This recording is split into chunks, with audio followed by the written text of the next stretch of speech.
आर्य संस्कृति में सबसे वरेण्य तत्व ब्रह्मचर्य है।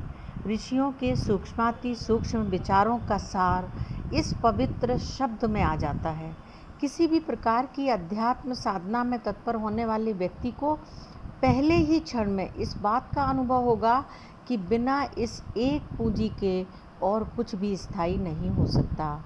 रेत के चलायमान होने से अन्य सब स्खलित रहता है। ब्रह्मचर्य की स्थिरता ही बुनियाद है जिसके बल पर नीति और आत्मिक पवित्रता की इमारत खड़ी की जा सकती है। ब्रह्मचर्य उन पवित्र सूक्ष्म नियमों का समुदित नाम है जिन्हें आर्य ऋषियों ने कठिन तप और ध्यान से इसलिए निश्चित किया था कि वे उन नियमों के अनुसार चलकर विश्वात्मा या विराट जीवन के साथ एकता और सामंजस्य स्थापित कर सकें। विराट प्रकृति में जो प्राण धारा, जिसे लाइफ फोर्स कहते हैं, यह आश्चर्यमय ढंग से निर्बाध गति से अपना कार्य कर रही है। इस महाप्राण ने ही इतने बड़े ब्रह्मांड को पवित्र और अर्चनीय बनाया है। यह प्राण सहस्त्र रूप में प्रत्येक जात वस्तु के भीतर से प्रकट हो रहा है। इस प्राण की संज्ञा अर्क है। इसकी सत्ता से जड़ में पूज्यत्व भाव उत्पन्न होता है। प्राण के अलग होते ही नर देह नितांत अपूज्य हो जाती है। उसमें से दुर्गंध आने लगती है। जब तक प्राण की अंतिम सांस रहती है तब तक रोगी के घृणित शरीर का तिरस्कार नहीं किया जाता। नित्य प्रति की क्रियाओं वाले इस शरीर में पवित्रता रखने वाला प्राण ही है। कौन जानता है कि देह में कितनी असंख्य नाड़ियाँ, घटक, कोश, कैसे कैसे विचित्र रस हैं, सब विकार संयुक्त होते रहते हैं। उन सब का अहर्निश शोधन करने वाली शक्ति प्राण है। प्राण की सूक्ष्म गति, सूक्ष्म से सूक्ष्म कोश और शिरा तंतु भी हैं। यह प्राण शक्ति सब ज्ञात शक्तियों से अत्यधिक विलक्षण है। मनुष्य को इससे अधिक आश्चर्यकारक और रहस्यमय अन्य किसी तत्व का परिचय अब तक नहीं है। वेदों में प्राण की महिमा का अनेक प्रकार से वर्णन है। ऋषियों की दृष्टि में प्राण का महात्म सबसे अधिक है। आत्म तत्व या चैतन्य की अभिव्यक्ति प्राणन क्रिया से ही होती है। अर्वाचीन विज्ञान में प्रकाश, ताप, विद्युत आदि नामों से शक्ति का विस्तृत वर्णन पाया जाता है। वैदिक दृष्टि से ये समस्त रूप प्राण के ही हैं।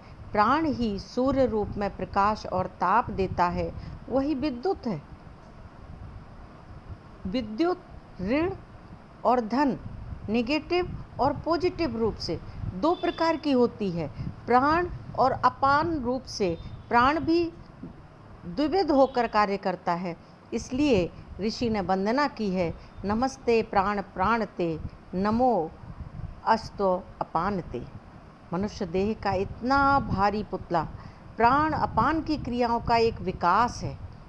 महाप्राण की धारा का छोटा टुकड़ा है जिसमें प्राण और अपान के प्रवाह को लिए हुए दो धाराएं या दो तार काम कर रहे हैं। इस संयुक्त शक्ति का नाम सुषुम्ना है। इसी के आश्रय से यह मनुष्य देह स्थितिशील है। ऋण मेरुदंड की अंतःचारी शक्ति सुषुम्ना है। स्पाइनल कॉर्ड जिसे कहते हैं, इसके अभ्यंतर में अत्यंत पवित्र और रहस्यमय रस परिपूर्ण है। इसी का दिन रात अभिषेक करने के कारण इसे सुषुम्ना कहते हैं। सुषुम्ना का रस ही मस्तिष्क रूपी ब्रह्मांड में भरा रहता है। इस रस की पवित्रता ही प्राण की शक्ति का कारण है। प्राण रूप विद्युत के उत्पन्न करने और उसको नियमित करने का श्रेय इस रस को ही है। रेत इस रस का सूक्ष्मतम रूप है। सूक्ष्म ज्ञान से यह बात प्रत्यक्ष होती है कि रेत की प्रतिष्ठा ही प्राणों की प्रतिष्ठा है। रेत की सम्यक स्थिति के ऊपर ही समाधि की प्रक्रिया निर्भर है। प्राणों की शांत सौम्य स्थिति भी रेत की पवित्रता पर ही निर्भर है। समाधि की ओर ले जाने वाले जीवन क्रम में ब्रह्मचर्य सबसे महत्वपूर्ण सीढ़ी है। प्राण जब उग्र या घोर रूप धारण करता है तब नाना व्याधियों का जन्म होता है। अशुद्ध रेत से ही प्राण विचलित होता है। व्याधिग्रस्त व्यक्ति का मन भी अशांत और चंचल रहता है। प्राण और मन का घनिष्ठ संबंध है। मानसिक संकल्प विकल्पों के अनुसार ही प्राण की धारा प्रवाहित होने लगती है। मानसिक शिव संकल्पों से ही प्राण को पवित्र, शांत, बलवान बनाया जा सकता है। प्राण और मन की पवित्रता के लिए शिवात्मक शुद्ध संकल्प या आत्मसंसन की नितांत आवश्यकता है। वैदिक मंत्रों में ओजस्वी पवित्र संकल्प पाए जाते हैं, जैसे ओजो असी ओजो मई देही, बलम असी बलम मई देही, वीरमसी वीरमय देही। मेरुदंड में व्याप्त सुषुम्ना को ऐसी इलेक्ट्रिक ट्यूब समझना चाहिए जिसमें असंख्य वोल्ट की शक्ति भरी हो। जब मनुष्य विधि पूर्वक आहार विहार और प्राणायाम के द्वारा ऊर्ध्व रेत बनने लगता है, उस समय समस्त सूक्ष्म अति सूक्ष्म रसों का प्रवाह ब्रह्मांड या मस्तिष्क की ओर जाता है। ऐसे समय ब्रह्मचर्य की शुद्धि और मन की निर्विकारिता के विषय में बहुत सतर्क रहना चाहिए। तनिक भी असावधानी, इस स्खलन से शरीर रूपी यंत्र के छिन्न भिन्न हो जाने का डर है। दो विरोधी प्रवाहों के संघर्ष से प्राण बहुत ही उग्र हो जाता है और मनुष्य की अपरिमित हानि होती है। ब्रह्मचर्य के नियमों के पालन में अतीब जागरूक और सचेत रहने की आवश्यकता है। ब्रह्मचर्य की शक्ति को मनुष्य लिखकर या कहकर नहीं बता सकता। यह अनुभव या साक्षात्कार की वस्तु है। जन्म से ही पवित्र और विकार रहित रहने वाले शुक्र सदृश ऊर्ध्व रेत महापुरुष वंदनीय है, पर यह रत्न इतना महार्घ है कि जिस क्षण से भी इसकी रक्षा की जाए तभी से लाभ संभव है। बिना श्रद्धा के ब्रह्मचर्य की सिद्धि नहीं होती। ऋत सत्य का जिसमें आधान हो वह श्रद्धा है।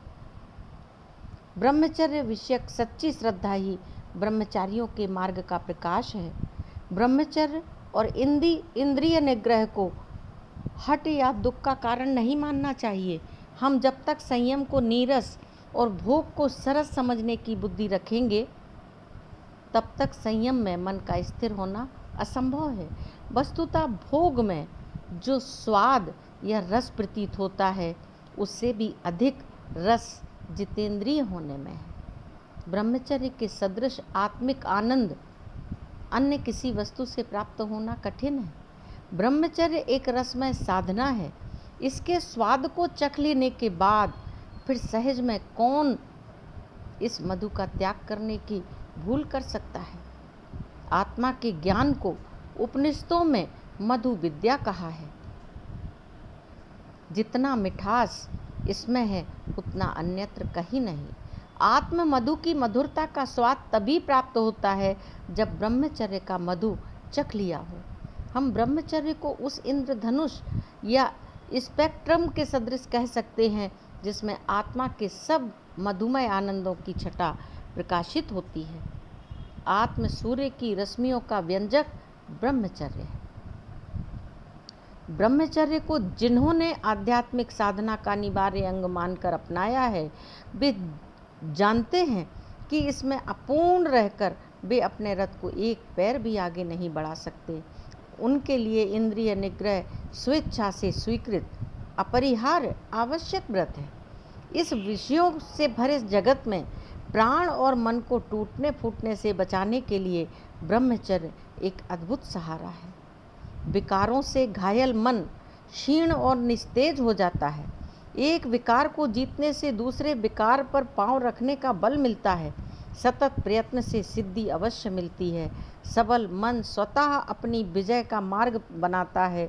किसी भी स्थिति में निराश होने से काम नहीं चलता। प्राणों की खोई पवित्रता प्रयत्न से अवश्य न्यूनाधिक मात्रा में पुनः प्राप्त की जा सकती है। पराजय से उत्थान चाहने वाले आप श्रद्धावान होकर अपने आप से कहिए, पुनर्मा एतु इंद्रियम पुनरात्मा माएतु, मुझे फिर इंद्रियों का बल और फिर आत्मा का बल प्राप्त हो। ओम शिव।